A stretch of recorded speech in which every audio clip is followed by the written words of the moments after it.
Good morning. It is Thursday, September 24, 2015. This is your morning edition on I-24 News. Coming up later today, Pope Francis arrives in the United States for a historic visit, meeting with President Barack Obama ahead of his speeches before Congress and the UN General Assembly.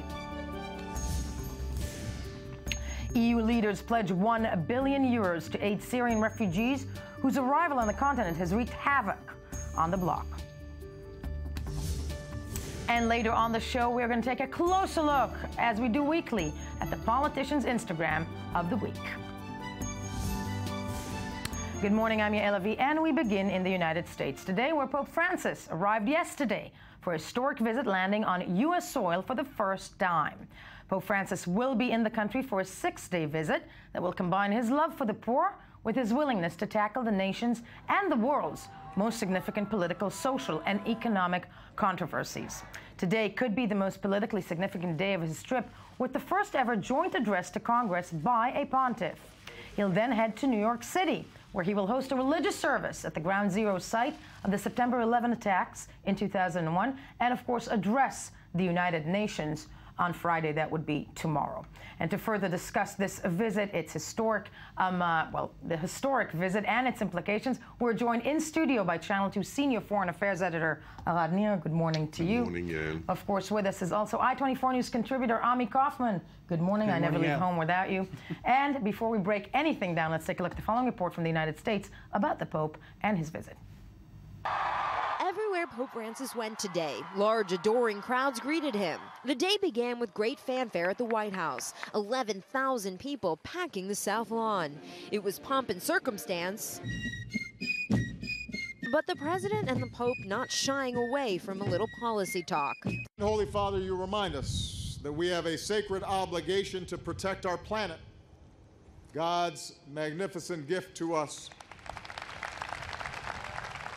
Climate change is a problem we can no longer be left to a future generation.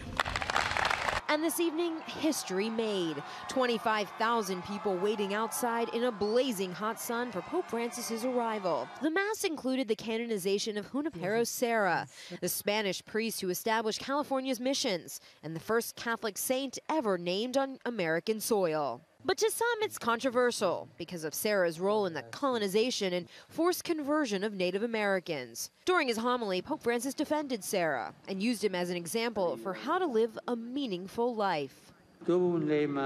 Father Serra had a motto which inspired his life and work. A saying he lived his life by: siempre adelante, keep moving forward. We're first going live to New York, where we're joined via Skype by I-24 News correspondent Daniel Ziri. Daniel, good morning to you. I want to start with, we've seen the Pope in D.C. That is a city that is very much in tune and ready for and used to security measures. But I'm assuming New York City is really gearing up for this papal visit, isn't it? It really is gearing up, Yael, and the reason for that is not just the Pope's visit, actually. This is a double security challenge for security forces here in New York, because actually Pope Francis' visit actually falls when the General Assembly debate is happening at the UN. So 200 world leaders are going to be in New York in the next coming days. And so these two visits are very, very important. And some people say that this is the biggest security challenge that NYC, the New York City, has seen in its history, actually. So people have been preparing accordingly. There's going to be tens of thousands of police officers all over the city, and specifically in the sites where Pope Francis is going to be, stopping along his way. Of course, there's going to be also cameras, security cameras, 8,000 of them, that are going to be monitored very closely to make sure everything goes all right by the Papal Nuncio, where he's going to be staying in the Upper East Side. Of course, we've seen barricades already done in the past couple of days. And, people have been preparing. The NYPD is working with the Secret Service as well as the FBI to make sure everything goes very smoothly for the Pope. Now, when it comes to, as you said, very rightfully so, this is the UN General Assembly that is going on right now. There's about to, actually, the debate part of it is about to kickstart itself in the city. But the Pope is scheduled also to give a speech to the United Nations on Friday. Do we have any idea what might be in that speech? We don't know yet, Yael, but we know that it will start at 8:30 in the morning. So he's going to start his Friday with this speech. And we expect it to be about the issues that he's already talked about and the things that are dear to his heart. For example, poverty, which is a major issue at the UN as well, because we have this 2030 plan for sustainable development that focuses on this poverty issue, climate change. But he's also expected to talk about the migrant crisis and the refugee crisis going on in the world. And I know for a fact that actually in the last press conference by the president of the GA, Morgan Zlikitoft, he specifically said that he intends to discuss the issue with the Pope during his visit. Daniel Ziri from New York, who will be following live the events both at the UN General Assembly and obviously this papal visit. Thank you very much for joining us this morning. Ghad Nir, I'm glad you're here with me. Other than the pomp and circumstance of this papal visit, which always is, an amazing thing, let us not forget he came also from Cuba. But at the end of the day, when it comes to this Pope and the United States, we heard him mostly wagging his fingers at this point, right, against, I think, kind of warning against sexual abuse within the church. That is quite outstanding from a Pope, isn't it? It is. Actually, some people would say outstanding, but not enough. I mean, he actually complimented the way the American Catholic Church dealt with these events, with these outrageous events. And there are people who said that he didn't point his finger hard enough, that the language was not harsh enough. Coming back to this anticipated speech today in the joint session of the Congress, it will be, as you mentioned earlier, the first time ever that a pontiff took this opportunity. So there is some competition between the pontificate and our Prime Minister Benjamin Netanyahu. It's the first thing that came to my mind, and I thought, should I mention it? No, I'm going to. So you let it. Yes, you let it flow. I took it. I took the liberty to do it. But yeah. And apparently, I have a feeling that the American president is okay with this speech, right? Yes. For a change. Yes. Okay. Yes, but not the Republican majority of both houses there, because the pontiff is going to talk about global warming, about planet preservation, and all this stuff that the Republicans are not very happy with because it harms their money donors. And apparently, I believe that at least one Republican representative will not be in the House in protest against this kind of language in the speech. I can't recall the name at the moment, but I'm sure that at least one is not going to be there. On the other hand, the Pope also used yesterday in his English speech in the South Lawn and the White House some kind of criticism against the freedom of religion, what he called in the United States.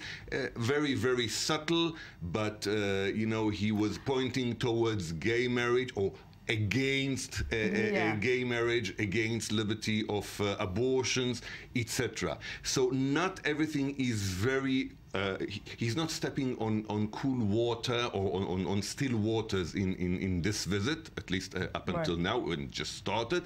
But he's doing it in his own very special, humble way, even when he criticizes what's happening in the United States. And I want to ask you a little bit about this Pope before we continue with the specific visit, because it's a Pope who seems to me wants to bring change into the church, or at least attempts to in many, many, many, many ways, because we have him several months ago coming out almost what sounded like in favor or of patience, quote unquote, towards the gay community. And then we have him yesterday standing and, as you said, very subtly saying, it just makes you wonder what this Pope can achieve as somebody who seems to be coming into this church with an agenda to try and modernize it a bit. Well, I'm not a big follower of this Pope or of any Pope at all. Hard for us Jews. Yeah, that's it. Nonetheless, the French say it's the tone that makes the music. Yeah. So there is a subtle change in the tone, yet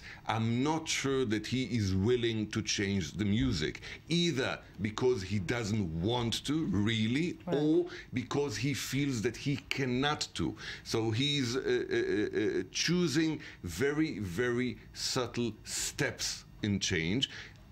it changes the tone first. And we also know that the Catholic Church, change there is at least 500, 600 years in the making. That's it. So I cannot pinpoint whether it's his personality or his own beliefs, or it's the Catholic environment that he doesn't want to rattle too hard or too harsh in one go, because he feels that it will lead nowhere.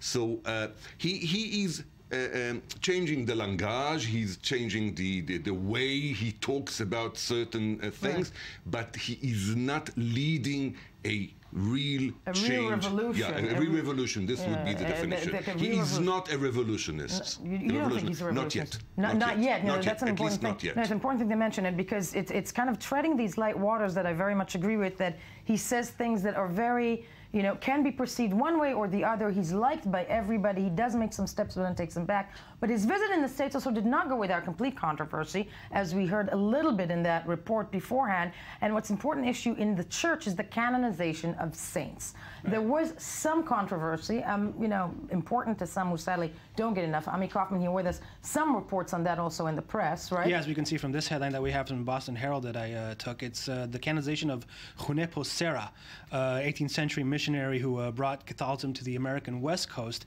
Now, for Hispanics in the States, this is actually an acknowledgement of the Hispanic history of the Church, the Catholic Church in the United States, and they're very happy about it. Of course, it comes from a Spanish-speaking pope. But for other people, especially the Native Americans, it's quite polarizing, because he's seen as a man who enslaved converts and contributed to the spread of disease that wiped out a lot of indigenous populations, particularly American Indians. American Indians, which is, not heavily reported usually in the world, but something that is quite painful for some. We also have a report about this canonization that garnered this controversy. Let's have a look and then discuss. He entered as only Pope Francis can, in that Pope-mobile to the resounding cheers of the faithful. His first Mass in the United States, and he did it by making history, the first saint ever named on American soil. Junípero Serra, the Spanish priest who established California's missions. What does that mean to you? I think it's really exciting. So I think it's something pretty special. Today, descendants of the Native Americans he converted right there at the altar. Special to some, controversial to others. Serra's role in history marking a dark chapter of colonization and forced conversion of Native Americans. Tonight, thousands of this #SerraIsNoSaint. The more you get to know who the saint was, he had a lot of compassion towards everyone. By saintly standards, Serra reached sainthood relatively quickly, just 231 years after his death. The image of Junípero Serra looming large. Fray Junípero Serra. But tonight, another image looms even larger. La iglesia en salida. Esta iglesia que sabe. And Rodney, you're still with us in the studio, and thank God for that. I'm not going to mention which God. Or the Pope. The Father. The Father, exactly, one of them.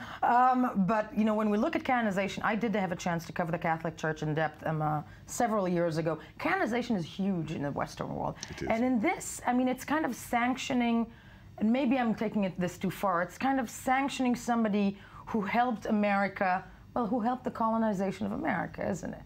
Well, this is exactly what I was referring to in the earlier part of our conversation. He could have been more sensitive, the Pope. Maybe it wasn't the time in his first visit to the United States to canonize this kind of personality, which is so controversial in the history of the continent, in the history of the natives of the continent. He could, approach them as well. But no, he still represents a certain kind of guild which does not change, even though his language changes, he's more subtle, he's more approachable, but the essence doesn't change, not so fast. Definitely, that's the doctrine of the Catholic Church, is not something... By the way, when he was in July in South America, he offered an apology to what the Church did to indigenous peoples in South America and Central America and what happened. But apparently this apology was not really enough to quiet down the anger that a lot of people feel towards this... again, you're apologizing in the one hand, and then you're canonizing on the other hand. Exactly. So, where does this go to? Exactly. Now, I would say that's kind of the, institutions tend to act that way. I said that, but time to move along as we move along. And it is the time for the news you missed while scanning the headlines. And luckily for us, we also still have a Rodney here with us in studio. But the man who's going to take it away is the man, the bow tie, the Ami Kaufman. Right, we're going to start with the EU governments who reached a deal yesterday about quotas and how to share refugees. These are the interior ministers that met yesterday. They're going to share between them 120,000 refugees. There will be 66,000 refugees that will be taken immediately and the rest in the year afterwards. But there were 4 countries that were opposed to this deal, and they will be forced to take refugees even though they do not want to. These are the Czech Republic, Hungary, Romania, and Slovakia. I'm ashamed of my Slovakian roots right now. The Prime Minister of Slovakia said he's going to appeal to the High Court in Luxembourg against it. Right. And I just want to tell you how a little embarrassing this is, because at the end of the day, they're going to share, these 4 countries that do not want to do this, are going to share only 15,000 people between them. Those 50,000 between those 4 countries, that is not a lot of people to do a little, show a little of humanity. And yet, as you said, Arad, and by the way, the Czech Prime Minister also was very vocal about this. They are very adamant that they will not receive these refugees. We must notice that it's the eastern part of Europe that does not want to accept, that does not want to help the refugees. And some people would did claim, actually, that this is because they did not reflect on their responsibility for the Jewish Holocaust in the 40s. However, whereas the western part of Europe did reflect on that. We just have to remind that Poland did say yes. They broke rank, I guess you could say, with those countries, and we were highly commended by France and Germany for breaking rank. Taking this line of thinking did reflect on its past, I do believe. That said, what boggles my mind here, and I'm glad that I'm looking at the number, 120,000 will be, but we're looking at a continent that only yesterday there was a report that approximately 4,000 were trying to enter the continent yesterday. So 120,000. It's nothing. It's nothing. Oh, and compared to the 4 million refugees that have already left Syria, millions are already in Turkey, Jordan, and Lebanon. We're talking about millions of people. I mean, does that really solve anything? About 20 million displaced people between Syria and Iraq. Right. There are about more than 2 million refugees currently in Turkey, and they eventually can make their way somehow along the will of President Erdogan, either through the sea or through the land. They make their way to Europe because Erdogan now wants to transfer the problem to Europe in order to make Europe act against President Assad in Syria. That's Erdogan's, that's a Turkish strategy at the moment. It might work. Well, time will tell, but very valid points. Yeah, just to add one more thing, that the President of the European Union yesterday said that they will increase financial aid about 1 billion euros to agencies such as the UN High Commission on Refugees and the World Food Program to help refugees in other countries. Well, again, that's the idea, to leave the problem in the Middle East, not to bring it into Europe. This is part of the deal. But still, we must remember that the European Union is a bloc of 500 million people, more than 500 million, and they can absorb a million, they can absorb 5 million without really, destructing the structure of the Union. It's only willingness and humanity that has to prevail. And as we said, 1 billion, in money, that's nice, but 120,000 is really a drop in the water when it comes to this problem. Yes. Off to the huge scandal, the emissions scandal at Volkswagen. Volkswagen CEO Martin Winterkorn resigned yesterday. I guess it was pretty much only a matter of time. Volkswagen hasn't decided who yet will take his place. I will point to a report that we have because I won't talk too much. It just gets me very agitated, as you remember. Very angry. I know. But let's see this report and get angry together. The VW emissions scandal called a grave crisis by the resigning CEO, saying he is stunned by misconduct on such a scale. So are the owners of the 11 million cars. Complete deception. R11 bought into the Volkswagen pitch for a diesel car. Oh, that used to be dirty. This is 2015. No, with performance and clean emissions, which VW touted in commercials. But VW inserted software to shut off the emission controls, except during an emission check, allowing cars to pollute up to 40% more than allowed, making some owners feel guilty and angry. Levin is part of one of many class action lawsuits. I try to avoid driving it now as much as I can. I'm not quite sure what I'm going to do with it. I'm not sure who will buy it. The best advice for consumers is to sit tight and wait to hear from Volkswagen. Owners haven't heard, and apparently neither have dealers we visited across the country. One thing experts do tell us is that the value of the Volkswagens involved has gone down in the week since the emissions cheat was revealed. David Curley, ABC News, Washington. Wow. Is this the end of Volkswagen is the first thing that I'm thinking when it comes to, well, you take it away, for example. For me, you know, the biggest other, the only other scandal I can think about when it comes to cars was the Toyota recall scandal that was a few years ago. This seems to be a lot bigger. I think this is really going to be the end of Volkswagen. It's somewhat on the scale even of the, you know, almost like the cigarette makers. I don't know if you remember the guys, you know, from the 80s, because this was a blatant lie. It was a blatant lie. It was blatant cheating. It wasn't some rogue engineer who decided to fix something. This was the management of Volkswagen that decided from the top to the bottom for 6 years. By the way, this was the initial reports were about 500,000 cars that were releasing 40% more of nitric oxide toxic gases in America. But yesterday we learned that it's not only 500,000 cars in America. It is 11 million cars worldwide. People, you know, these are gases that cause cancer, that cause respiratory ailments. It always worries me when we talk about Germans and gases. Yes, it's all for making an easy profit. And by the way, you know, as mad as I am at Volkswagen, I think that they are probably the only company that has now only been caught. There are probably other companies that have been doing this and been doing this for years. I just want to show one more soundbite that we have of the head of Volkswagen USA, who said this on Tuesday before we went to Yom Kippur as a reaction. Listen to his words. Okay. So let's be clear about this. Our company was dishonest with the EPA and the California Air Resources Board and with all of you. And in my German words, we have totally screwed up. We have totally screwed up. That is the soundbite for me of this whole scandal. They have more than screwed up. They have. It is the most. It's the epitome of corporate greed. When you said we have totally screwed up, it sounds wow. Yes. Yeah. I mean, first of all, let's start with the fact that the class action lawsuits are going to strip Volkswagen of a lot of money. Right. That's true. I'm wondering if that'll survive. But as you said, I think it's time to look. It's interesting to see how this will affect other auto companies, because if this was happening at Volkswagen, it's probably First of all, how is it going to affect the whole German auto industry, which is a major part of the German economy. You know. At this day and age, we're German. Yeah. They will probably hire a PR office, a very well-paid strategist that will lead them out of this crisis. You think? Yes. I believe so, yes. We live in a world where money can buy everything. Well, unfortunately, I can't really disagree with you on that one. And no, sadly. I believe that the pontiff would agree with that too. Would agree with that as well. Exactly. Would have to. Back to the Middle East, a Palestinian woman was shot dead after trying to stab a soldier in Hebron. She was a 19-year-old. This is the second Palestinian to be killed in 24 hours. IDF is claiming that this woman was trying to attack them with a knife.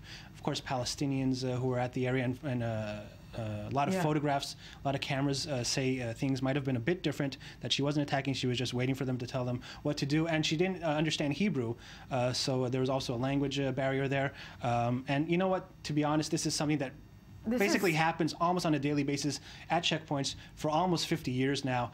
We're just starting to see it more because of cameras are there. Cameras and the high and that's why it really hits the headlines. Because I'm holding an Israeli newspaper, and this was, this was on this morning. A few seconds before she was shot. A few seconds before she was shot, which is, I mean, it's a remarkable picture, and I think it encompasses everything that's happening in Jerusalem nowadays. But the image of an Israeli soldier on a hijab-covered woman, right? And this causing a lot of mass reactions. But I mean, as you said, something that's been happening over the course of the last 50 years. It's just terrifying to see how mundane this has become. The most worrying thing is that that does not happen in these years. There is no process. There's no hope. There's nothing. Very true. Yes. On to Egypt. Good news from Egypt. Ahead of Eid al-Adha. This happened before Eid al-Adha. President Abdel Sisi pardoned 100 prisoners, including 2 Al Jazeera journalists. Their names are Mohammed Fahmy and Mohammed Bahar Mohammed, who was the producer And they were in jail already for about almost 3 years, both of them. 3 years. I mean, Peter Grissy. Is Peter? Yeah, I hope I'm not butchering his name. Grissy, who was the journalist, the Al Jazeera journalist with them as well, was deported. Right. But here's Sisi finally doing the right thing. And 100 other political activists. And they just about an hour after the pardon, they were out of jail. Good news. No, good news, and I think as journalists, Arad will agree that, I saw this coming. I thought Sisi was just pushing the envelope all the way up until him basically just releasing them as the big sanctioner, almost as a pontiff. No doubt, no doubt. And again, the idea is to limit the press coverage and the the power that press can have in Egypt under his rule. Under his rulership, very true. Yes. Yogi Berra, Hall of Famer. We'll discuss. Yes. Yogi Berra, Hall of Famer and a Yankees great, is dead at 90. He actually died, by the way, on the same day exactly that he had his first professional ball game with the Yankees. Many years ago. No. Probably when you say Yankees, you say Yogi Berra. Even though they had he kind of split with the Yankees after George Steinbrenner, who was the current and then never-ending manager, owner of the Yankees, fired him. Seinfeld, fired him, but then they made up. 14 years later, they made up. But Yogi Berra is not only known, by the way, for his catching. He's also known for his Yogi Berrisms. Such as? For his Yogi Berrisms, and I just thought I'd say a few. Yes, you need to say a few. This is in memory of Yogi Berra. This is I'm getting enough rest. He said I usually take a 2-hour nap from 1 to 4. This is a really classic one, which I love. You can observe a lot by watching. This is a wise man. This is a very wise man. Observe a lot by watching. The future ain't what it used to be. Why buy good luggage? You only use it when you travel. Yeah. When you come to a fork in the road, take it. The man was a genius. I don't know. They even put a book out of Yogi Berra. Exactly, the Yogi Berras. It ain't over till it's over. It ain't over till it's over. Baseball is 90% mental. The other half is physical. And lastly, I guess more, he would have said on death. Death. You should always go to other people's funerals. Otherwise, they won't come to yours. I make it a point. No, definitely. There will not be a funeral. I will not miss. Rest in peace, Yogi Berra. Rest in peace, Yogi Berra. Definitely. A Yankee legend. I want to thank you, folks, men, guys, for being here with me this morning. Thank you for hosting us. Of course, do stay with us. When we get back, the politician's Instagram that was this week. And of course, before anything else, the news.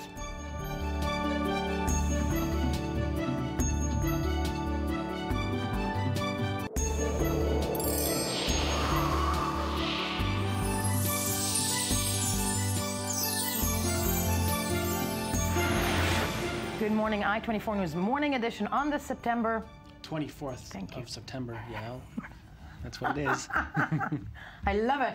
It just moves so well. Doesn't it? It does. It does. It's like such, that's why I love having you here, and I'm not going to turn to you. I'm going to turn straight to Tal Shalev. Very sweet. I know. I'm going to turn straight to Tal Shalev, sitting in studio, I-24 News diplomatic correspondent, with anything and everything that was put on Instagram, but those people who wheel and deal the world, and that would be the politicians who decide your fate. Yes. Well, we're going to take a small break from politicians today, but we're going to deal with royalty, so it's much better. We're going to stop. Brace yourself. But we're going to stop. We're going to start with this phenomenon which we have learned to know, grown to know in the past few years, which is called Instagrieving. And so we're starting with a tragedy that struck the Emirates over the weekend. Sheikh Rashid bin Mohammed bin Rashid Al Maktoum. Nice. Who is the eldest son of the Prime Minister and Vice President of the Emirates, Sheikh Mohammed bin Rashid Al Maktoum. He died of a heart attack only at 33. So we learned about this on Instagram from a figure we used to talk about in the past, the Crown Prince of Dubai, Sheikh Hamdan, who announced his death on Instagram with this post, which caption said, "Today I lost a best friend and a childhood companion, my dear brother Rashid, you will be missed." Hamdan, who is the I gotta Crown say, Prince. 33 heart attack. Yeah. Wow, yeah.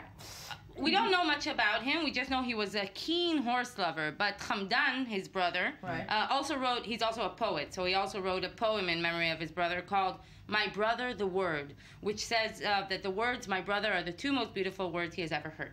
But, of course, the Emirates is a very complicated royalty house, very complicated relationship there. But there were 3 days of grieving, of course, also posted on Instagram by, on the official Instagram of Mohammed bin Zayed, And so we can see the mourning, basically, there was a mourning tent near the palace, and we can see it again. And also another person who paid his condolences on Instagram was our one and only King Abdallah, who also posted his photo with his condolences to the family.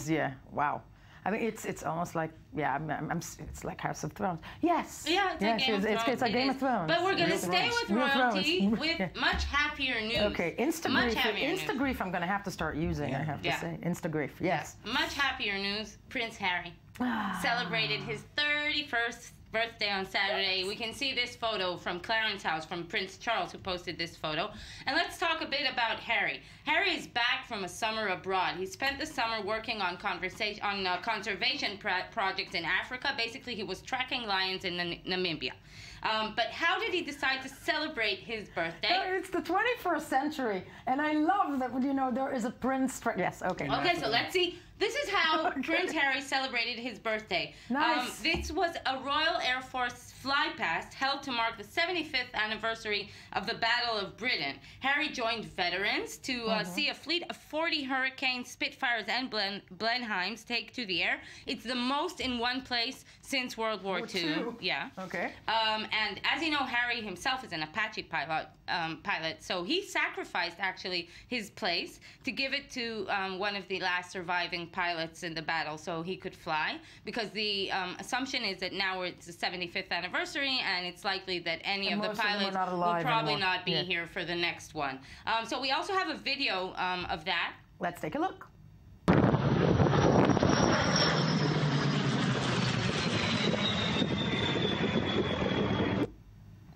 Wow. But also on his schedule was another event, and that was the opening ceremony of the Rugby World Cup. We can see the next photo. It was before there was a match between England and Fiji. Harry is vice president of the England Rugby Football Union, but he also went with the Duke and Duchess of Cambridge to the first match. That is, of course, Will and Kate. Just a few more things we should notice about Harry. Please. He returned from Africa with a beard.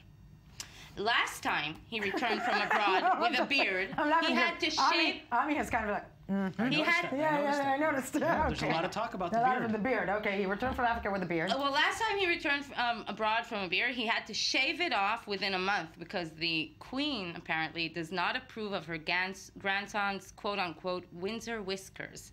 And there was a quote at the time from a royal source saying that the Queen doesn't mind royal men growing beards while they were away with the armed forces, but she expected them to be clean-shaven when they were home.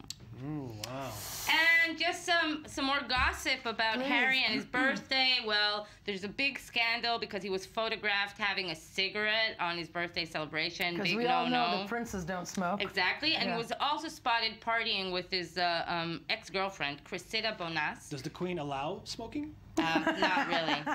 I don't think she also allows the ex-girlfriend. I read that somewhere. Yeah, and staying with the Windsors, though. Yeah. No, staying with the Windsors, but I have to say, I like Harry because he's the ginger hair. I mean, putting aside his gaffe of dressing up as a Nazi, which we all remember. Yes.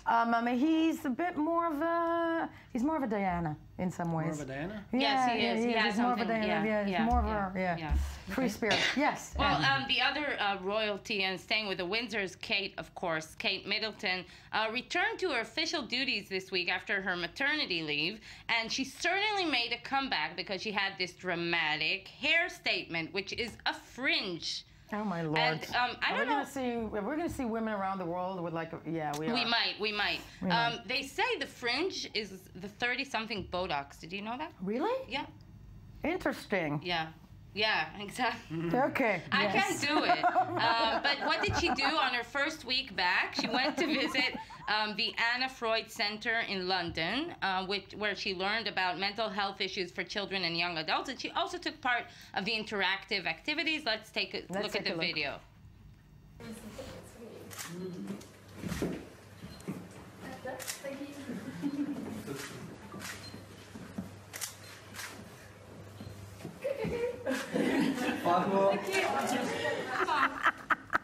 The big shock about this whole visit was the fact that she was wearing an American design outfit. She was wearing Ralph Lauren, and that was a big shock that shockwaves all across British fashion.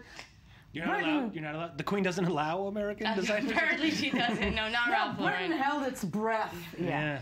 And now we will go to the United States because we can't really have an Instagram segment without the United States. Please. Guess who was on Colbert last week? Stephen Colbert, Ban Ki-moon, the U.S. Secretary General, which is quite amazing. Yeah, they discussed what it was like dealing with 193 UN member states and how it is to be Secretary General, trying to meet the needs of everyone all across the world.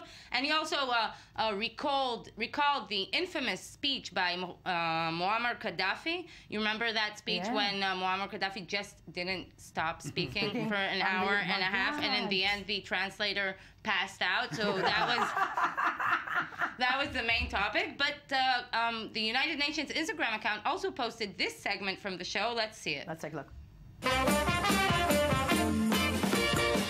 This is kimbap, seaweed roll, steamed rice with kimchi, cucumbers, pumpkin, traditional Korean food. Yeah.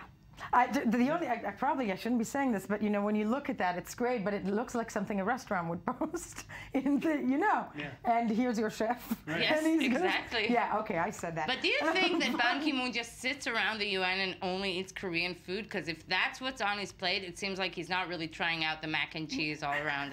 Didn't he recently try some shakshuka because of Yes, he did. He also went to a tashlich ceremony. Do you know? Right, he went to a tashlich, didn't he? We don't have those on Instagram. We don't have too bad. Too bad. Maybe he threw the suit. Yeah. Okay. Now this, if the 30s is, the fringe is the 30s, and before I turn to Ami, then the 40s plus Botox would be this. Oh boy. And that is me turning to you. Okay. All the way. I can do that. I can do that. Yeah, that's the 40-something fringe. That was one of your reactions, which I could not predict in any case. Like in any scenario, I wouldn't have believed you would have done that. I would have done that. Yes, and please. I can't believe the viral spiral. I'm glad that Let's Paul talk about is here for this. Some stuff that was viral. Okay, yes. This is a Chicago news station that made a pretty, how should I say, an unfortunate choice of how to show solidarity. I don't think there are words even to describe to describe, they wanted to wish Jewish community in Chicago like an easy fast for Yom Kippur, and they put this sign of, I can't, the Jewish star that was used the Jews are forced to use. We gotta see this again. I want to say something. Okay, I think our viewers probably also know that this is Chicago TV station wishes Jews a happy Yom Kippur with Nazi emblems. Yeah. I just want to say, who's from Chicago? Yes. President Barack Obama. Because you know there are people in Israel nowadays going, aha. Yes. Right. That's true. Yeah. The thing is, you look at that. I want to say this as a journalist. Yeah. That it's a news station. Yeah. Who is hired these days that thinks, okay, I need a graphic of something Jewish to say happy holidays, and this is what comes up. Yes. They said the news station, they apologized. We are extremely, of course, if Yom Kippur, you have to apologize. Exactly. We are extremely embarrassed, and we deeply apologize to our viewers and to the Jewish community for this mistake. Well, it's a good thing it happened on Yom Kippur because the Jewish community has to forgive. Very good. And really fast before the fast starts, so it's just like really quick, the whole thing. Bingo. And there's some guy or girl in Chicago looking for a job in television. Don't hire him. Yes. Okay. Taylor Swift. Oh, isn't she sweet? Isn't she sweet? Shake it. Okay, so there's a real. I think one of her biggest fans is a 7-year-old called Dylan Barnes. Now, Dylan Barnes, 7-year-old, put on a video that I'm not going to show you that original video. He put on a video a few weeks ago where he was dancing to "Shake It Off." And wasn't he on Ellen also? Aha. Okay. You're jumping the gun here. Shut up. Okay. Yes, go. Ellen saw this. She brought him to her studio, and let's see that when he's dancing there. Let's take that.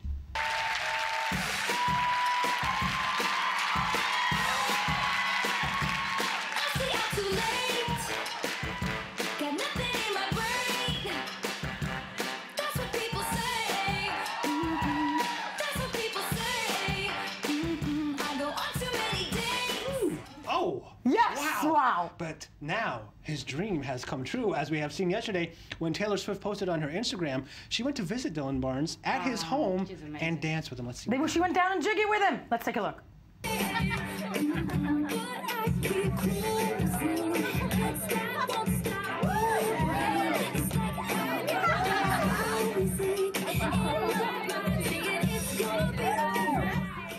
I like her a little bit more now. She's nice.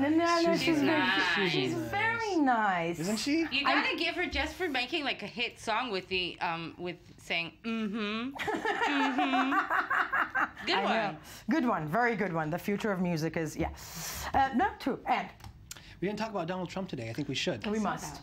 Please. By the way, he was on Colbert last week. A bit boring, I think we might say. Really? By the way, and yesterday he also said just a little news update here on the Viral Spiral. He said he won't do any more Fox interviews. He is mad with them again. This is for the second time after the whole Megyn Kelly thing. Yeah. Now he's saying they're not treating me well. I'm not going to do any more interviews. Again, this is the second time. Now I don't think anybody can be president of the United States unless they go on Fox News. Okay. But anyway, someone on BuzzFeed had some fun with Donald Trump and said that, let's see how you know, as a mother of two, how well you know your Disney princesses. Because first of all, you see this picture. Okay. Who is that one? Do you remember that one? Snow White. Very good. Okay, Aladdin. Yes, Jasmine. Yeah, but who is it? Jasmine. Jasmine. Sorry, thank Jasmine. you. Pocahontas. I'm much better than you at Disney princesses. Tiana. Okay. Tiana from Princess of the Frog. Cinderella. Mulan. Mulan. Good. I haven't gotten to Mulan yet. Wait. Snow White. No, that's Belle. Belle. That's Okay. Aurora. And that's Aurora. Yes. Oh my God, I cannot believe I know my Disney princesses better than these two. The man who actually, the one person in the He has 2 daughters. So you got like a good excuse. Oh my God, this will go down in history. Yes, exactly. Okay, so I'm going to show you a blast from the past. Not a really blast. About 6 months ago. When's the last time you saw this man's face? Oh my God, he came back! Let's check out the video. Let's check out the video. And good day, I'm Brian Williams at MSNBC headquarters here in New York. In a short time, Pope Francis will arrive in this country for the first time. The head of the global Catholic Church of over 1 billion members, Holy Father to nearly 70 million Catholics here in the United States. So Brian Williams covered the first few hours of the Pope's visit when he landed at the Andrews Air Force Base, when he was kind of demoted from NBC to NBC after a 6-month leave without pay. He is back. He did not on this first. For what? He did not say for what, why I'm back. Nothing. And just to remind viewers, for lying. For lying about how he reported in 2003 that he was or certain. That was just one of some of very few, of several lies, so to speak. So they let him. They brought him back on the Pontiff's arrival to the United States, which is actually kind of genius because it's so pomp and circumstance, it doesn't leave room to apologize. Yeah. Okay. Well said. But some more father and kid stuff. This is from BuzzFeed as well. A dad turned all these ridiculous things that he says up to his kids, and he turned it into a book. Let's see the pictures. Let's see pictures. Okay. Please put it down. Asparagus is not a weapon. That is what he also said. And he's a very talented drawer. Let's see some more pictures. Hurry up, hurry up. Let's go. And honey, please don't lick the toaster. Yes. I've been trying that for a few weeks. Keep going. Yes. We do not poop in books. I said books. Let's not paint with milk. Shall we? Yes, and we do not warm up grilled cheese in the VCR. I've been there. Yes. Okay. Yeah. Did you put syrup on the dog, Yael? Yes, and the cat. Sadly, all the time we have, folks. I know. Okay, lovely to have Tal and Ami in studio. Stay with us. The best of the week that was a very short one because of all the Jewish holidays is coming up. And of course, tune in tomorrow morning for another morning edition.